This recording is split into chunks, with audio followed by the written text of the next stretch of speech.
വ്യാപാര സംഘർഷങ്ങളിൽ വീണ്ടും മഞ്ഞുരുകുന്നു എന്ന തരത്തിലുള്ള റിപ്പോർട്ടുകളാണ് പുറത്തുവരുന്നത്. യുഎസുമായുള്ള ഒരു വ്യാപാര കരാർ സമീപഭാവിയിൽ യാഥാർത്ഥ്യമാകുമെന്ന് പ്രതീക്ഷിക്കുന്നതായി വാണിജ്യ വ്യവസായ മന്ത്രി പീയൂഷ് ഗോയൽ. ഇരു രാജ്യങ്ങളിലെയും ടീമുകൾ ചർച്ചയിലാണെന്നും ചർച്ചകൾ പുരോഗതിയിലാണെന്നും അദ്ദേഹം കൂട്ടിച്ചേർത്തു. ഐക്യരാഷ്ട്രസഭയുടെ വ്യാപാര വികസന സമ്മേളനത്തിന്റെ 16ാമത് സെഷനിൽ സംസാരിക്കാൻ ജനീവയിലേക്കുള്ള ഒരു ചെറിയ യാത്രയ്ക്ക് ശേഷം ഗോയൽ ഇപ്പോൾ ബെർലിനിലാണ്. ഞങ്ങൾ അമേരിക്കൻ ഐക്യനാടുകളുമായി ചർച്ചയിലാണെന്ന് ഗോയൽ ബെർലിനിൽ മാധ്യമങ്ങളോട് വ്യക്തമാക്കി. ഞങ്ങളുടെ ടീമുകൾ ഇതിൽ പങ്കാളികളാണ്. അടുത്തിടെ വാണിജ്യ സെക്രട്ടറി യുഎസിൽ സന്ദർശനം നടത്തി. അദ്ദേഹം തന്റെ സഹപ്രവർത്തകരുമായി കൂടിക്കാഴ്ച നടത്തി. ഞങ്ങൾ അവരുമായി തുടർന്നും ഇടപഴകുന്നു. ചർച്ചകൾ പുരോഗമിക്കുന്നു. സമീപ ഭാവിയിൽ നീതിയുക്തവുമായ ഒരു കരാറിനായി പ്രവർത്തിക്കുമെന്ന് ഞങ്ങൾ പ്രതീക്ഷിക്കുന്നു. ഇന്ത്യയും യുഎസും തമ്മിലുള്ള ബന്ധം ഇപ്പോൾ പ്രത്യക്ഷത്തിൽ തന്നെ മഞ്ഞു മൂടിയതാണെങ്കിലും ഇന്ത്യയിൽ നിന്നുള്ള ഇറക്കുമതിക്ക് യുഎസ് ഏർപ്പെടുത്തിയ 50% തീരുവകളുടെ മേഘപടലങ്ങൾക്കിടയിൽ പിരിമുറുക്കം തുടരുന്ന സമയത്താണ് ഈ പ്രസ്താവനകൾ വരുന്നത്. ഇന്ത്യക്ക് മേലുള്ള എണ്ണ ഇറക്കുമതി വർദ്ധിപ്പിക്കാനുള്ള പ്രധാന കാരണമായ റഷ്യയിൽ നിന്നുള്ള എണ്ണ ഇറക്കുമതി ഇന്ത്യ വെട്ടിക്കുറയ്ക്കുമെന്ന് യുഎസ് പ്രസിഡന്റ് ഡൊണാൾഡ് ട്രംപ് അടുത്തിടെ പലതവണ ഉറപ്പിച്ചു പറഞ്ഞിരുന്നു.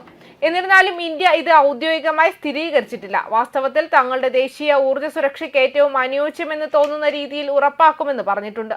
അതേസമയം യുഎസിൽ നിന്നുള്ള ഊർജ്ജ ഇറക്കുമതി വർദ്ധിപ്പിക്കാൻ ഇന്ത്യ ആഗ്രഹിക്കുന്നുവെന്ന് വിവിധ ഇന്ത്യൻ സർക്കാർ ഉദ്യോഗസ്ഥർ രേഖപ്പെടുത്തിയിട്ടുണ്ട്. അടുത്ത ക്വാഡ് ഉച്ചകോടിയുടെ തീയതികൾ ഇതുവരെ അന്തിമമാക്കിയിട്ടില്ലാത്തതിനാൽ പ്രധാനമന്ത്രി നരേന്ദ്രമോദി ട്രംപിനെ അടുത്തതായി എപ്പോൾ കാണുമെന്ന് കണ്ടറിയണം. കൂടാതെ വരാനിരിക്കുന്ന ആസിയാൻ ഉച്ചകോടിയിൽ വെർച്വലായി മാത്രമേ പങ്കെടുക്കൂ എന്നും മോദി പറഞ്ഞിട്ടുണ്ട്. ഇന്ത്യ യൂറോപ്യൻ യൂണിയൻ സ്വതന്ത്ര വ്യാപാര കരാറുമായി ബന്ധപ്പെട്ട് ചർച്ചകളെക്കുറിച്ച് യൂറോപ്പിലെ വിവിധ ഉദ്യോഗസ്ഥരുമായി ഗോയൽ തന്റെ യാത്രക്കിടെ ചർച്ചകൾ നടത്തി.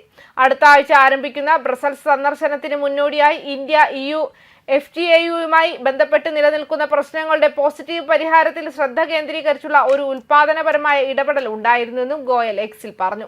ബന്ധം പുനർനിർവചിക്കുന്നതിൽ ഇരുപക്ഷത്തുമുള്ള പങ്കിട്ട പ്രതിബദ്ധത വളരെയധികം പ്രോത്സാഹനജനകമാണ്, അദ്ദേഹം കൂട്ടിച്ചേർത്തു. ജർമ്മൻ ഫെഡറൽ സാമ്പത്തിക കാര്യ ഊർജ്ജ മന്ത്രി കാതറീന റീച്ചയുമായി കൂടിക്കാഴ്ച നടത്തിയതായി മന്ത്രി പോസ്റ്റ് ചെയ്തു.